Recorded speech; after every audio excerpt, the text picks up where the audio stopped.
सर्व भावी शिक्षकांना सप्रेम नमस्कार। या ठिकाणी पहा, काही दिवसापूर्वी टेट परीक्षेची या ठिकाणी नोटिफिकेशन आलेली होती। त्याचा रोडमॅप पण दिलेला होता, म्हणजेच कोणती परीक्षा कोणत्या तारखेला होणार, त्याचा रिझल्ट कधी लागणार, बऱ्याच गोष्टीचं या ठिकाणी आपण पेपरला सोल्युशन सुद्धा पाहिलेलं होतं। त्याच्यानंतर बऱ्याच विद्यार्थ्यांचे कॉल सुरू झाले, सर याच्यासाठी वयोमर्यादा किती आहे, शैक्षणिक पात्रता किती आहे, बऱ्याच गोष्टीसाठी म्हणजे बऱ्याच प्रश्नांसाठी विद्यार्थ्यांचे फोन येत होते। मग त्या अनुषंगाने आपण या ठिकाणी आजचा हा व्हिडिओ बनवत आहोत। या व्हिडिओमध्ये तुम्हाला प्रत्येक तुमच्या प्रश्नाचं सोल्युशन मिळेल। म्हणजेच काय तर तुमचं कोणतं शिक्षण झालेलं असल्याच्या नंतर तुम्ही टेट देऊ शकता किंवा टेट देण्यासाठी वयाची पात्रता किती आहे, जागा किती निघणार आहेत, ॲपियर असल्याच्या नंतर परीक्षा देता येते का, CTETच्या संदर्भातले म्हणजे अशा प्रकारच्या अनंत प्रश्नांची या ठिकाणी आपण आज चर्चा करणार आहोत। जर हा व्हिडिओ तुम्ही जर पाहिला तर टेट म्हणजे जे काही अभियोग्यता परीक्षा आहे, शिक्षक भरती किंवा ज्याला आपण बुद्धिमत्ता चाचणी म्हणतोय, अभियोग्यता परीक्षा, त्या परीक्षेसाठी तुमच्या डोक्यामध्ये एकही प्रश्न राहणार नाही जर हा व्हिडिओ तुम्ही पूर्ण पाहिला तर चला मग आपण सुरुवात करूया वय पात्रतेपासून। वयोमर्यादा, ठीक आहे। बऱ्याच विद्यार्थ्यांचे फोन यायचे, सर वय पात्रता किती आहे, आणि प्रत्येक मुद्दा सांगत असताना हा मी मनानं सांगणार नाही किंवा माझ्या मनामध्ये काय आहे ते नाही, तर आपण प्रत्येक मुद्दा या ठिकाणी JR नुसार घेणार आहोत। शासनानं तयार केलेले जे JR असतात, शासनाचा जो निर्णय असतो, जे काही नियम असतात ते नियम विधिमंडळात होत असतात। विधिमंडळ चालू नसेल, सभागृह चालू नसेल तर JR निघत असतात। त्या ठिकाणी मंत्रिमंडळांचा निर्णय असतो, सरकारचा निर्णय असतो। त्यामध्ये जे काही मुद्दे घेतलेले आहेत त्या मुद्द्यांची आपण या ठिकाणी चर्चा करणार आहोत। प्रत्येक मुद्दा JRला धरून असेल म्हणजे कायदेशीर आपण या ठिकाणी बोलणार आहोत, ठीक आहे। सर्व प्रश्नांची JRद्वारे आपण तुमच्या सोडवणूक करू या ठिकाणी। तर चला मग, वयाबद्दल बरेच जण विचारत होते तर सांगतो तुम्हाला। पहा, जशा स्पर्धा परीक्षा सुरू झाल्या तर स्पर्धा परीक्षेमध्ये 1992 साली शासनाने एक निर्णय काढलेला होता, JR काढलेला होता। त्यामध्ये त्यांनी स्पष्टपणे सांगितलेलं होतं, जर ओपनचा विद्यार्थी स्पर्धा परीक्षेची तयारी करत असेल तर त्याचं वय 30 वर्ष पूर्ण पाहिजेत, आणि जर तो कॅटेगरीचा असेल, कुठलीही कास्ट असेल त्याची, तर त्याला 5 वर्षाचं या ठिकाणी सवलत दिलेली होती। म्हणजे कॅटेगरीवाला असेल तर 35 वर्ष आणि ओपनचा असेल तर 30 वर्षापर्यंत परीक्षा देता येत होती। 1992चा JR। त्याच्यानंतर 2004 साली त्याच्यामध्ये दुरुस्ती करण्यात आली आणि त्यामध्ये 3 वर्ष वाढवण्यात आलं। जर ओपनचा कॅन्डिडेट असेल तर त्याला 33 वर्षापर्यंत परीक्षा, आणि जर तो कॅटेगरीमध्ये असेल तर 35 आणि 3 38 वर्षापर्यंत त्याची मर्यादा वाढवण्यात आलेली होती, ठीक आहे। आणि त्याच्यानंतर 2016ला शेवटचा JR आलेला आहे। सध्या आत्तापर्यंत वयाचा JR 2016ला आलेला आहे। त्याच्यानुसार वय पात्रता आहे। मग वयाची पात्रता त्यामध्ये 5-5 वर्षानं परत वाढवण्यात आलेली होती। म्हणजेच काय, जर ओपनचा कॅन्डिडेट असेल तर 38 वर्षापर्यंत परीक्षा देऊ शकतो, आणि कॅटेगरीचा कुठल्याही कास्टचा जर या ठिकाणी कॅन्डिडेट असेल तर तो 43 वर्षापर्यंत या ठिकाणी भरती देऊ शकतो, ठीक आहे।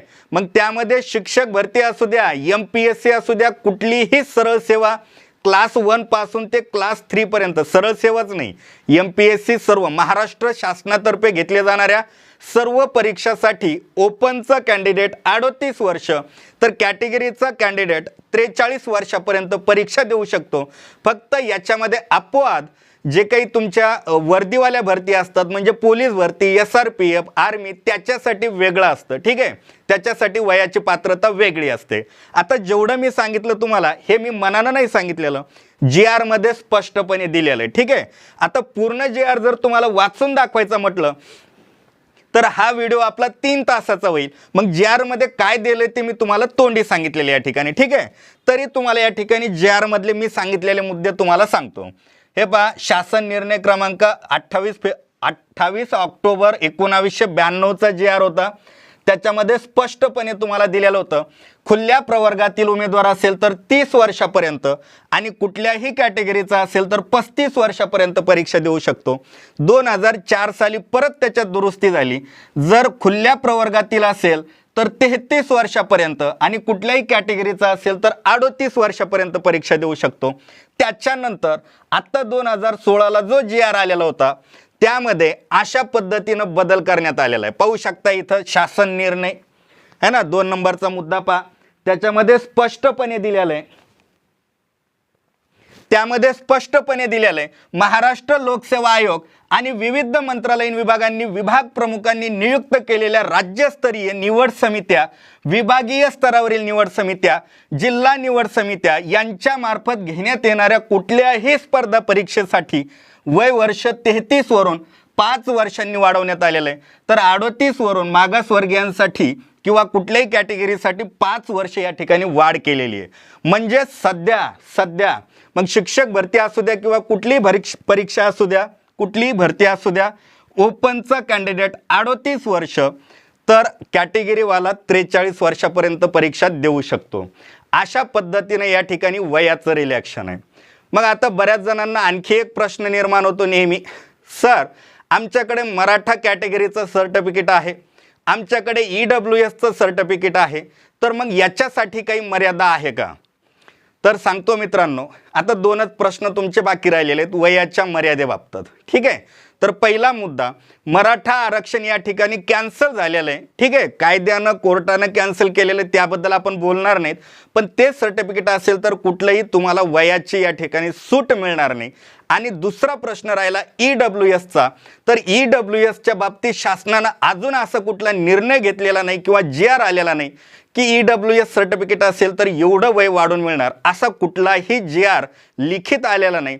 त्यामुळं सध्या मी सांगू शकणार नाही जर तुमच्याकडे EWS असेल तर तुम्हाला वयामध्ये सवलत मिळते का नाही, हे तोंडी सांगता येणार नाही किंवा मी मनानं सांगणार नाही, असा GR आलेला नाही.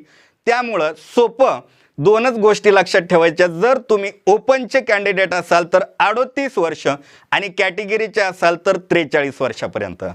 पहा मग याच्यानंतर जर वयाच्या बाबतीत कोणाला अडचण असेल तर तुम्हाला नंबर दिलेला आहे, ऑफिसचा नंबर असेल, ठीक आहे, किंवा या कमेंटमध्ये तुम्ही मुद्दा तुमचा प्रश्न मांडू शकतात. प्रत्येक प्रश्नाचं या ठिकाणी उत्तर देण्यात येईल. ठीक आहे, त्याच्यानंतर पुढचा मुद्दा येतो शैक्षणिक पात्रता. पाहू आपण या ठिकाणी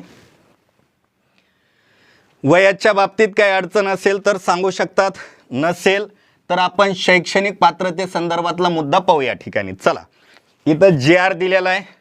पूर्ण GR तुम्हाला जर वाचून दाखवायचा म्हटलं तर भरपूर वेळ जाईल, त्याच्यामुळं मी तुम्हाला तोंडी सांगतो GR मध्ये काय दिलेलं आहे.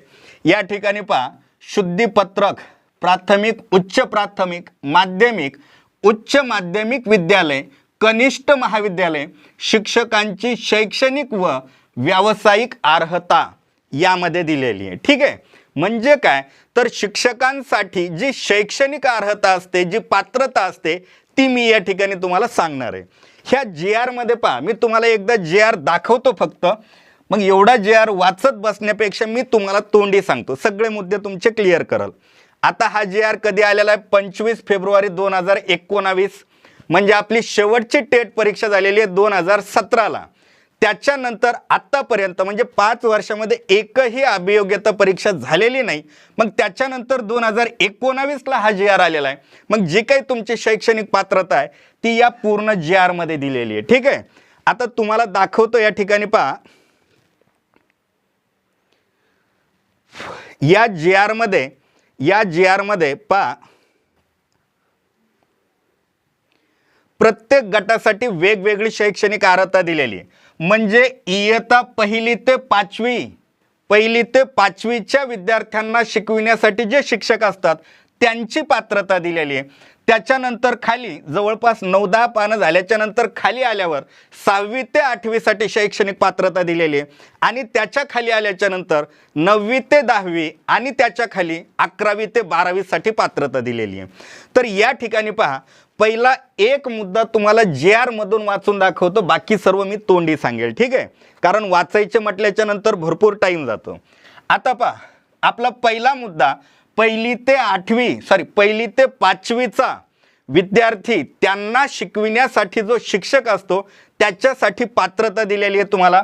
मान्यता प्राप्त मंडळाची किमान 50% गुणासह उच्च माध्यमिक किंवा समकक्ष परीक्षा उत्तीर्ण आणि किंवा नाही दिलं आणि मान्यता प्राप्त संस्थेची 2 वर्षाची प्राथमिक शिक्षणशास्त्र पदविका परीक्षा उत्तीर्ण पाहिजे.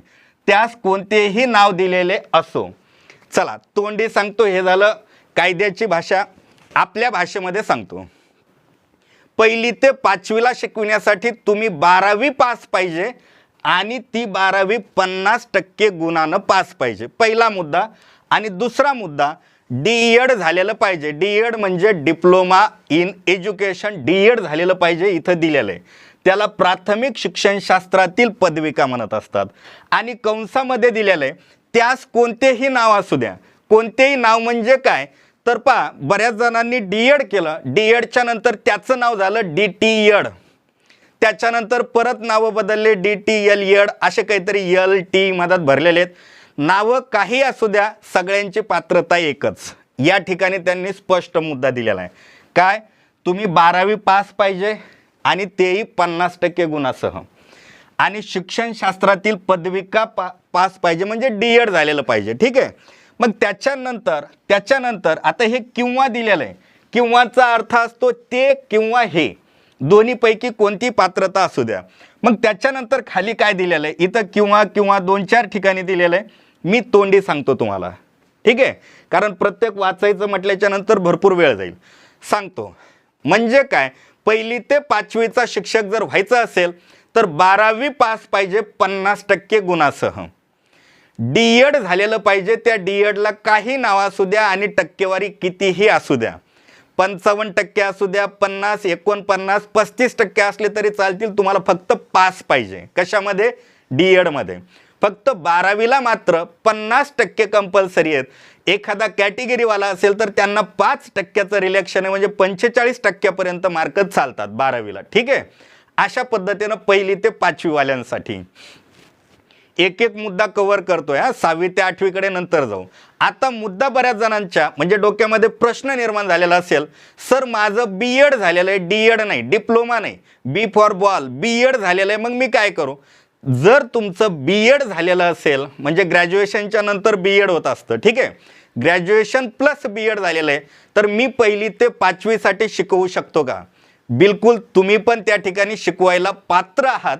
पण शासनानं GR मध्ये स्पष्टपणे दिलेलं आहे, जर तुमचं BED झालेलं असेल, BED म्हणजे B फॉर बॉल गृहीत धरा, BED झालेलं असेल तर 1ली ते 5वीला शिकविण्यासाठी तुम्ही पात्र आहात. पण नोकरीला लागल्याच्या नंतर 2 वर्षाच्या आत तुम्हाला एक कोर्स कंप्लीट करायचा आहे. त्या कोर्सचं नाव आहे ब्रिज कोर्स. ठीक आहे. इथं दाखवतो तुम्हाला.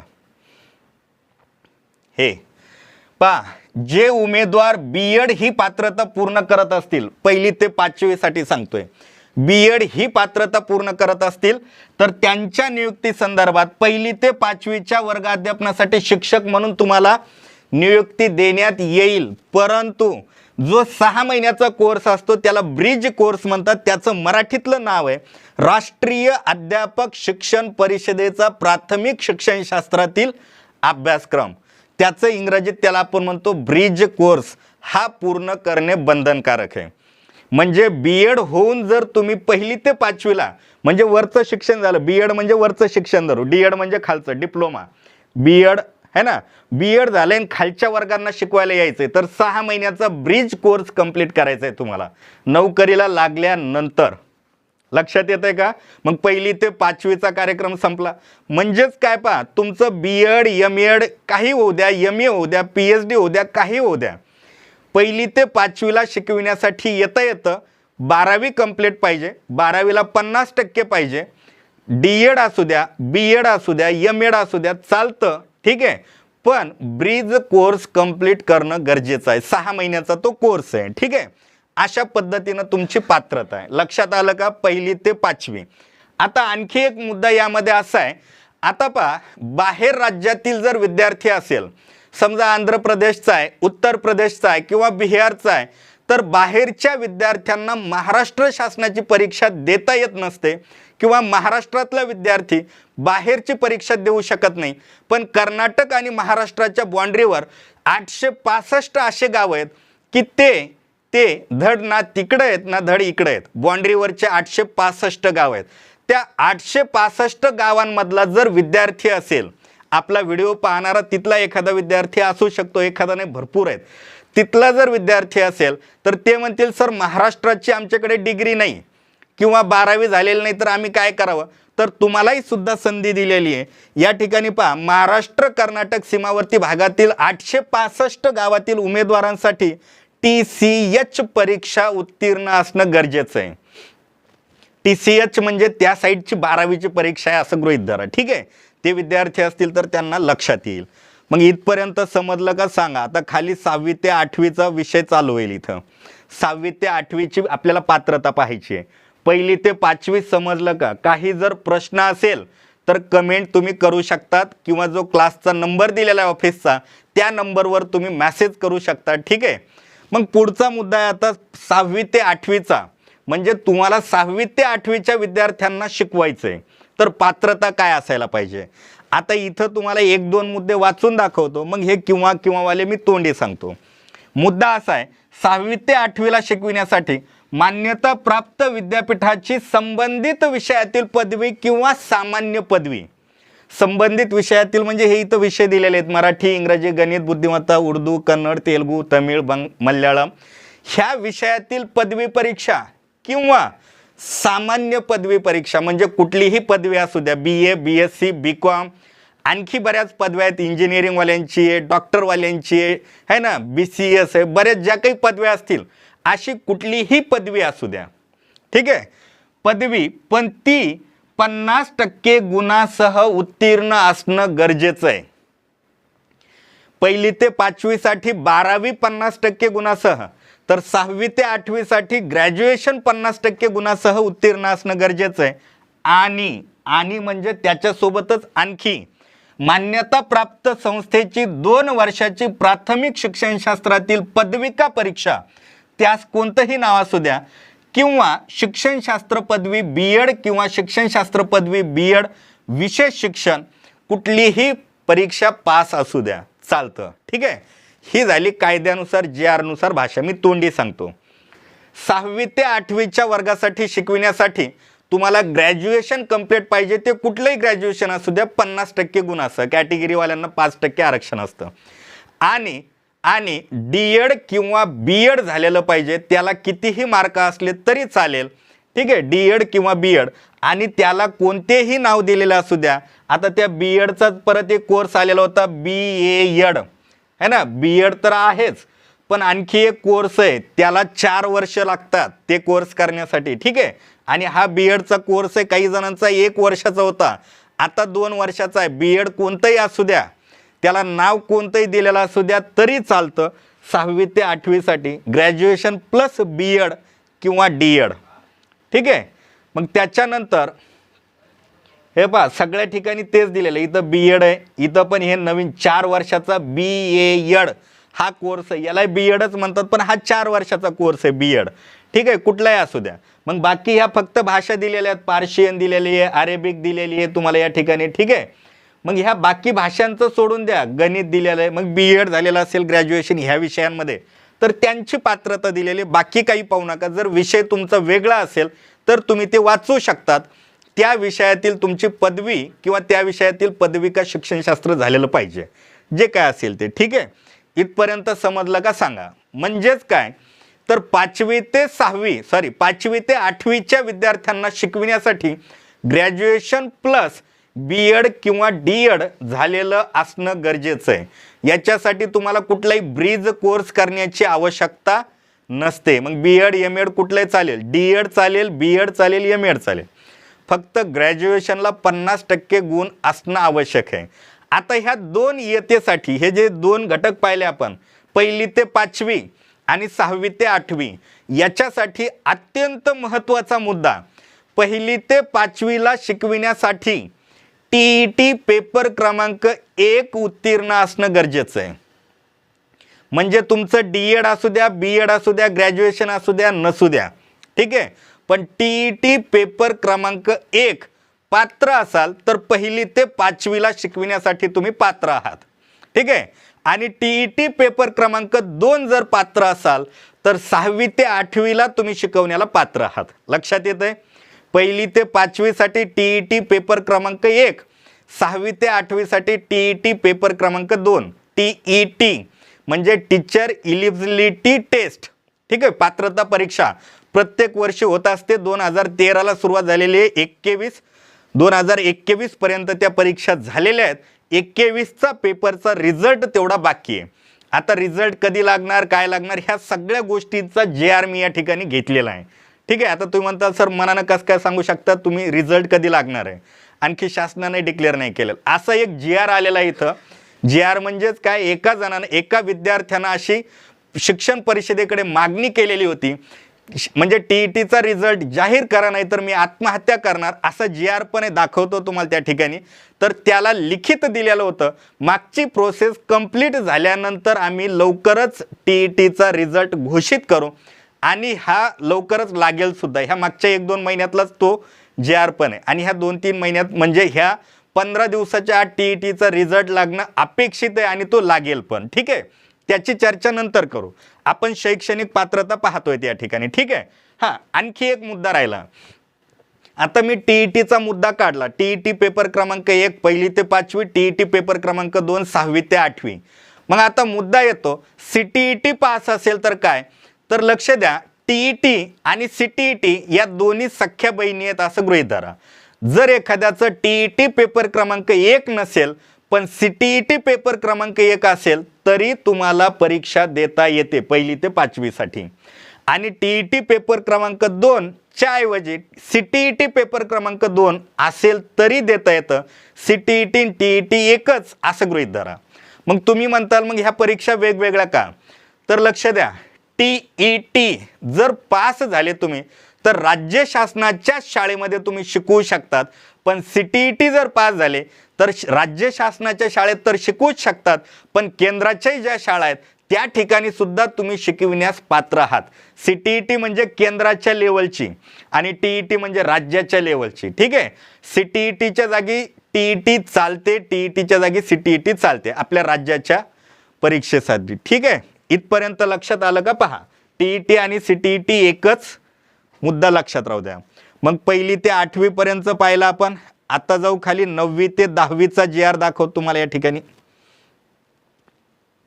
या पहा, या ठिकाणी दिलेला आहे विषय इयत्ता 9वी व 10वीच्या वर्गासाठी शैक्षणिक व व्यावसायिक अर्हता. यामध्ये तुम्हाला दिलेलं वाचलं तर या ठिकाणी मी तुम्हाला वाचून दाखवतो. मान्यता प्राप्त विद्यापीठाची संबंधित विषयातील पदवी किंवा सामान्य पदवी परीक्षा अंतिम वर्षात संबंधित विषयासह किमान 50% गुणासह आणि राष्ट्रीय अध्यापक शिक्षण परिषद मान्यता संस्थेतून शिक्षणशास्त्र पदवी म्हणजे B.Ed परीक्षा उत्तीर्ण असणं गरजेचं आहे. तोंडी सांगतो. म्हणजे जर तुम्हाला 9वी ते 10वीच्या वर्गाला शिकविण्यासाठी 9वी ते 10वीच्या वर्गाला शिकविण्यासाठी जर तुम्हाला फॉर्म भरायचा असेल तर त्या ठिकाणी तुम्हाला ग्रॅज्युएशन पास असणं आवश्यक आहे 50% गुणासह आणि केवळ B.Edच असणं गरजेचं आहे. D.Ed चालणार नाही. पहिली ते 8वीसाठी D.Ed B.Ed दोन्ही चालतं, पण 9वी ते 10वीसाठी फक्त B.Edच पाहिजे. B फॉर बॉल, B.Edच पाहिजे. ठीक आहे. आणि ग्रॅज्युएशन 50% गुणासह उत्तीर्ण पाहिजेत अशा पद्धतीनं. ठीक आहे. B.Ed म्हणजे ग्रॅज्युएशन प्लस B.Ed असेल तर 9वी ते 10वीला शिकवण्यासाठी पात्र आहात आणि त्याच्यासाठी कुठल्याही TET किंवा CTETची गरज नसते. लक्षात आलं का? पहा. ठीक आहे. B.Edच पाहिजे, D.Ed चालत नाही 9वी 10वी वाल्यांसाठी. आणि त्याच्यानंतर पुढचा मुद्दा असा आहे, 11वी ते 12वीला शिकविण्यासाठी 11वी 12वी तिथं ग्रॅज्युएशन असून चालत नाही तर पोस्ट ग्रॅज्युएशन पाहिजे. म्हणजे MA MSc MCOM यापैकी कुठला एखादा म्हणजे पोस्ट ग्रॅज्युएशन प्लस B.Ed जर झालेला असेल, तेही पोस्ट ग्रॅज्युएशनला 50% गुण किंवा जो ग्रेड दिलेला असतो त्या ग्रेडमध्ये CGL SGL जे काही दिलेलं असतं त्यामध्ये सुद्धा 50% गुणांसह तुम्ही पोस्ट ग्रॅज्युएशन झालेले पाहिजेत आणि B.Ed झालेलं पाहिजेत. त्यावेळेस तुम्ही त्या ठिकाणी अभियोग्यता द्यायला पात्र आहात आणि त्यातून जर चांगले मार्क पडले तर तुमचं 11वी 12वीला शिकवण्यासाठी सिलेक्शन होऊ शकतं. ठीक आहे. म्हणजेच काय तर 9वी ते 12वीला शिकविण्यासाठी तुम्ही TET पात्र असावं असं काही बंधन नाही. CTET पास असावं असंही काही बंधन नाही. फक्त ग्रॅज्युएशनला 50%, पोस्ट ग्रॅज्युएशनला 50% मार्क एवढे असायला पाहिजे आणि डी एड नाही BEd झालेला असायला पाहिजे. ठीक आहे, इथपर्यंत मुद्दे लक्षात आले का पाहू शकता तुम्ही. लक्षात आले का पहा. काही जर प्रश्न आणखी पडत असेल तर तुम्ही मुद्दा प्रश्न या ठिकाणी कमेंट करू शकता. प्रत्येक कमेंटचं उत्तर दिल्या जाईल. एकदा थोडक्यात तोंडी सांगतो. 1ली ते 5वी साठी 12वी 50%, DEd किती टक्के चालतील आणि TET पेपर क्रमांक 1. 6वी ते 8वी साठी 12वी सोडून द्या, 12वी तर असायलाच पाहिजे, पण ग्रॅज्युएशन महत्त्वाचं आहे 50%. त्याच्यानंतर DEd किंवा BEd दोन्ही चालतील. ठीक आहे, DEd किंवा BEd दोन्ही चालेल, पण TET पेपर क्रमांक 2 गरजेचा आहे. TET पेपर क्रमांक 2. ठीक आहे. 9वी ते 10वी साठी ग्रॅज्युएशन 50% गुणासह आणि BEd गरजेचं आहे. आणि 11वी 12वी साठी पोस्ट ग्रॅज्युएशन 50% गुणासह आणि BEd गरजेचं आहे. हे सर्व GR द्वारे मी तुम्हाला या ठिकाणी समजून सांगितलेलं आहे. ठीक आहे, पाहू शकतात एवढा मोठा GR आहे या ठिकाणी. पहा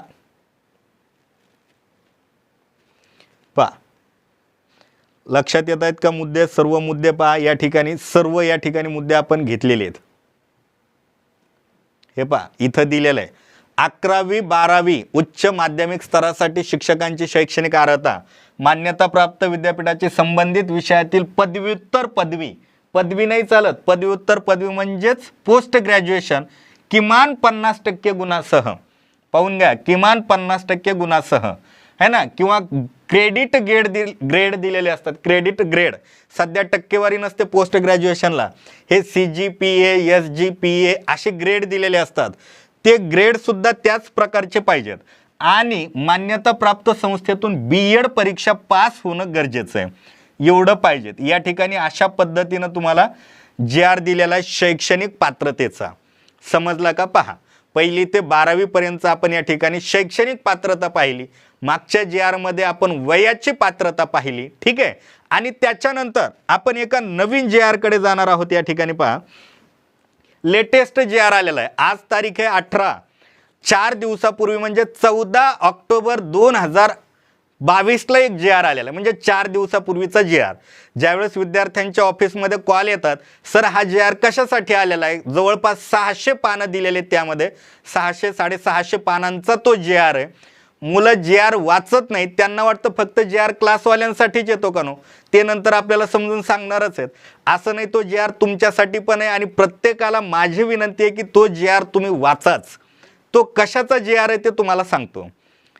तो GR स्पष्टपणे असा दिलेला आहे की 2018 साली जी TET परीक्षा झालेली होती, 2018ची TET परीक्षा झालेली आहे, त्या परीक्षेमध्ये अनेक विद्यार्थ्यांनी घोटाळा केलेला आहे. घोटाळा हा 2 प्रकारचा झालेला आहे.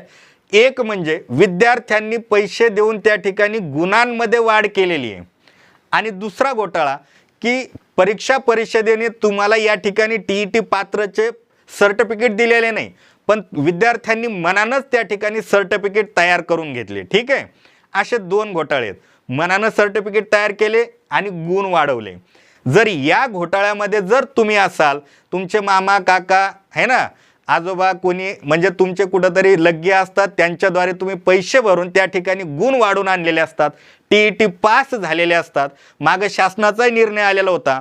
2011च्या नंतर ज्या शिक्षकांनी संस्थेवर जॉईन केलेलं होतं त्यांना 3 संधींमध्ये तुम्हाला TET पास करायची होती. मग अशा लोकांनी काय केलेलं होतं, संस्थेवाल्याला तर पैसे भरलेलेच होते, मग TET पास नसेल तर पैसे चालले, नोकरी चालली, मग परत 1,00,000-2 लाख देऊन TET पास करून घेतली. काही जणांनी सर्टिफिकेट तयार केले, पास तर नाही पण सर्टिफिकेट तयार केले. तर अशा लोकांसाठी तो GR होता. त्यांना इथून पुढं म्हणजे कालच्या GR पासून पुढं आजीवन म्हणजे संपूर्ण आयुष्यभर शिक्षक भरतीची कुठलीही परीक्षा देता येणार नाही, या बंदीचा तो GR होता. मग आता तुम्हाला का वाचायला सांगतोय तो GR, कारण आपल्याला मागच्या वर्षी काय झालं, मागच्या महिन्यात काय झालं, मागच्या दिवसात काय झालं हे आठवत नाही. मग तुम्ही व्यवस्थित आठवा. 2018ला मी जे पास झालेलो होतो ते ओरिजिनल पास झालो का कोणाला पैसे दिले होते आठवा. आठवत नसेल तर GR काढा. त्या GR मध्ये किती जवळपास 1500 1600 काहीतरी नाव आहेत. त्या नावामध्ये तुमचं नाव आहे का चेक करा. जर त्या लिस्टमध्ये तुमचं नाव असेल तर टेट TET सगळ्या परीक्षांची तयारी आजच बंद करा. कारण तुमच्यावर आजीवन बंदी घातलेली आहे. तुम्हाला भविष्यात परीक्षा देता येत नाही. आणि त्या लिस्टमध्ये नाव नसेल तर तयारी करायला काही हरकत नाही. वयाची पात्रता पाहिली, शैक्षणिक पात्रता पाहिली, काल आलेला GR पण या ठिकाणी सांगितलेला आहे. त्याच्यानंतर आता जागांसाठी बऱ्याच विद्यार्थ्यांचा प्रश्न येतो, सर जागा किती निघणार आहेत. तर लक्ष द्या, मागील पावसाळी अधिवेशनामध्ये, आता जे पावसाळी अधिवेशन झालं 2022चं, त्या अधिवेशनामध्ये शिक्षक आमदार कपिल पाटील यांनी प्रश्न उपस्थित केलेला होता, जागा किती रिक्त आहेत. त्यावेळेस शिक्षण मंत्रालयाने, शिक्षण विभागाने त्यांना लिखित या ठिकाणी मुद्दा दिलेला होता, माहिती दिलेली होती. सध्या शिक्षक व शिक्षकेतर कर्मचारी यांचा एकूण आकडा जर पाहिला तर 67,711 जागा रिक्त आहेत असं या ठिकाणी लिखित दिलेलं आहे. आणि त्याचा GR सुद्धा आलेला आहे. ठीक आहे, आता मी GR काढत नाही बसणार, पण तोंडी सांगतोय, तुम्ही पाहिलेला असेल, वाचलेला असेल. ठीक आहे, अशा पद्धतीचा एक GR होता, एवढ्या जागा रिक्त आहेत. त्याच्या अगोदर कोविडच्या नंतर एक शासनानं GR काढलेला होता. त्या GR मध्ये दिलेलं आहे, एप्रिल 2022चा GR येतो, एप्रिल महिन्यातला. त्या GR मध्ये दिलेलं होतं की महाराष्ट्र शासनाच्या कुठल्याही विभागामध्ये जेवढ्या काही जागा रिक्त आहेत त्याच्या केवळ 50% भरती घेण्यात यावी. कारण आता सध्या शासनाच्या तिजोरीमध्ये खडखडाट आहे, म्हणजे पैसा बाकी नाही, म्हणून केवळ 50% भरती घ्या असा एक GR आलेला होता. ठीक आहे, आणि त्या GR मध्ये बदल म्हणून काल परवा पोलीस भरतीचा एक GR आलेला होता की जी पोलिसांवर जो ताण पडतोय तो ताण कमी करण्यासाठी मग या ठिकाणी राज्य शासनानं, मंत्रिमंडळानं एक बैठक बसवलेली होती की पोलीस भरतीतील 100% जागा भरण्यासाठी आम्हाला मान्यता देण्यात यावी. ठीक आहे, आणि त्या मान्यतेला, त्या मुद्द्याला है ना, त्या प्रस्तावाला वित्त विभागानं मान्यता पण दिलेली आहे. आणि त्यावेळेस म्हणजे परवाला एक GR आलेला होता की पोलीस भरतीच्या 11,443 जागा भरण्यात याव्यात, म्हणजे 100% जागा भरण्यात याव्यात, अशा प्रकारचा पोलीस भरतीचा GR आलेला होता. तुम्ही तो पाहिलेला असेल, वाचलेला असेल. मी का सांगतोय, कारण आपल्यापैकी बरेच जण पोलीस भरतीचे पण तयारी करत असतील. ठीक आहे, तर पोलीस भरतीच्या 100% जागासाठी या ठिकाणी परमिशन दिली आणि आपल्या 67,000 जागा रिक्त आहेत, त्यापैकी 50% जर म्हटलं तर काल परवा परत मागे एक GR आलेला होता, पेपरला बातम्या होत्या, बऱ्याच जणांनी कात्रम व्हॉट्सअपला पण ठेवलेलं होतं. त्याच्यामध्ये स्पष्टपणे दिलेलं होतं 31,400 कितीतरी काहीतरी समथिंग एक आकडा होता, 31,000 शिक्षकांची भरती होणारी आहे. ठीक आहे, आणि कालचं स्टेटमेंट, आज 18 तारीख आहे, 17 तारखेचा पेपर काढा. त्या 17 तारखेच्या पेपरमध्ये आपले जे शिक्षण मंत्री दीपक केसरकर यांनी स्पष्टपणे सांगितलेलं आहे की महाराष्ट्रातली आत्तापर्यंतची सर्वात मोठी शिक्षकांची भरती मी करणार आहे. म्हणजे जर एक अंदाज लावला, जागा आहेत 67,000 रिक्त, सांगितल्यात 31,000पर्यंत. ठीक आहे, आणि म्हणजे जो काही शिक्षण मंत्री आहे तो सुद्धा या ठिकाणी आपल्या भरतीला मान्यता देतोय किंवा सांगतायत ते की आपण मोठी भरती काढणार आहेत. मोठी जरी म्हटलं तरी किमान 15-16 हजाराची भरती या अभियोग्यतेमधून भरल्या जाणार, हे 100% निश्चित आहे. मागच्या अभियोग्यतेमधून 10,000 जागा भरल्या होत्या, 10,100 काहीतरी जागा आलेल्या होत्या. ठीक आहे, तर या अभियोग्यतेमधून किमान 15, 16 किंवा 20 हजारापर्यंतची शिक्षकांची भरती होऊ शकते.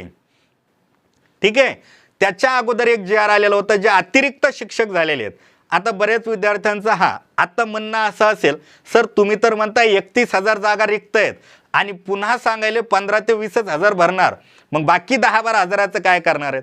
तर त्याच्या आधी एक GR आलेला होता. थोडक्यात मीही तुम्हाला आता सांगितलेलं आहे की जे अतिरिक्त शिक्षक झालेले आहेत, 20 विद्यार्थ्यांपेक्षा कमी विद्यार्थ्यांची जी शाळा आहे, म्हणजे ज्याची पटसंख्या 20 विद्यार्थ्यांपेक्षा कमी आहे, अशा शाळा शासनानं बंद करण्याचा निर्णय घेतलेला होता. ठीक आहे, तो निर्णय आणखी काय असा आलेला नाही, पेपरला बातम्या होत्या आणि सांगितलेलं होतं ज्या शाळेची, ज्या तुकडीची संख्या 20 पेक्षा कमी आहे अशा शाळा बंद करणार. ठीक आहे, मग बंद केल्याच्या नंतर त्या शाळेवरील शिक्षकांचं काय करायचं, तर त्यांचं समायोजन केलं जाणार. मग ज्या जागा रिक्त आहेत त्या रिक्त जागांमध्ये यांचं समायोजन केलं तर तुमच्या ज्या रिक्त जागा होत्या, जी तुम्हाला भरती व्हायला पाहिजे होते तेवढी भरती न होता त्यातील काही जागा त्या समायोजनामध्ये जाणार आहेत. म्हणजेच 15-16 हजार जागा निघायला काहीच अडचण नाही. इथपर्यंत समजलं का? पहा, प्रत्येक मुद्दा हा GRला धरून मी या ठिकाणी घेतलेला आहे. सरांना सांगेल सुद्धा, सरांच्या टेलिग्राम जॉईनला तुम्ही टेलिग्रामला जॉईन व्हा. सर आज संध्याकाळपर्यंत टेलिग्राम ग्रुपमध्ये हे सर्व GR टाकणार आहेत. तुम्ही प्रत्येक GRची शहानिशा करून त्या ठिकाणी तयारीला सुरुवात करू शकतात. जर हा व्हिडिओ तुम्ही पूर्णपणे पाहिलेला असेल तर मला वाटत नाही की तुम्हाला एखाद्या शिक्षकाला, एखाद्या क्लासला फोन लावून परत काही विचारायची गरज पडेल म्हणून. ठीक आहे. हां, आता एक मुद्दा राहिला वयाच्या बाबतीत. बऱ्याच विद्यार्थ्यांचा एक प्रश्न असा येतोय की सर मी या वर्षी आता एक्स बार म्हणजे काय होणार आहे, एज बार होणार आहे, माझं 43 रनिंग आहे, कोणी म्हणतं 38 रनिंग आहे, कसं होईल, देता येईल की नाही देता येणार? तर पहा, ज्या दिवशी जाहिरात आलेली असते, जाहिरातीचा म्हणजे फॉर्म भरण्याची जी शेवटची तारीख असते त्या शेवटच्या तारखेपर्यंत तुमचं वय धरलं जातं. जर शेवटची तारीख समजा 31 डिसेंबर असेल तर 31 डिसेंबरच्या अगोदर तुमचा 38च्या नंतर 39वा वाढदिवस होत असेल तर तुम्ही एजबार झाले. आणि 31 डिसेंबर म्हणजे जाहिरात सांगतोय, अंदाजा सांगतोय, 31 डिसेंबरपर्यंत जर फॉर्म भरणं सुरू असेल तर 31 डिसेंबरच्या अगोदर कॅटेगरीवाल्यांचा 44वा वाढदिवस आला तर तुम्हाला भरती देता येणार नाही. पण फॉर्म भरण्याच्या शेवटच्या तारखेच्या नंतर जर तुमचा 39वा, ओपनवाल्यांचा 39वा, कॅटेगरीवाल्यांचा 44वा वाढदिवस जाहिरातीच्या नंतर येत असेल तर तुम्ही फॉर्म भरण्याला पात्र आहात. याच्या व्यतिरिक्त काय प्रश्न आहेत विचारू शकतात. सरांचा व्हॉट्सअप नंबर आहे, इथं ऑफिसच्या नंबरवर मेसेज करू शकतात किंवा या ठिकाणी तुम्ही कमेंट बॉक्समध्ये सुद्धा या ठिकाणी तुमचे प्रश्न मांडू शकतात. मी छत्रपती बालासाहेब रन्नेर या ठिकाणी तुम्हाला अभियोग्यतेबद्दल माहिती दिलेली आहे. काही प्रश्न पडल्यास ऑफिसच्या नंबरवर कॉल करून माझ्यासोबत सुद्धा संपर्क तुम्ही साधू शकतात. या ठिकाणी आपण थांबू. धन्यवाद.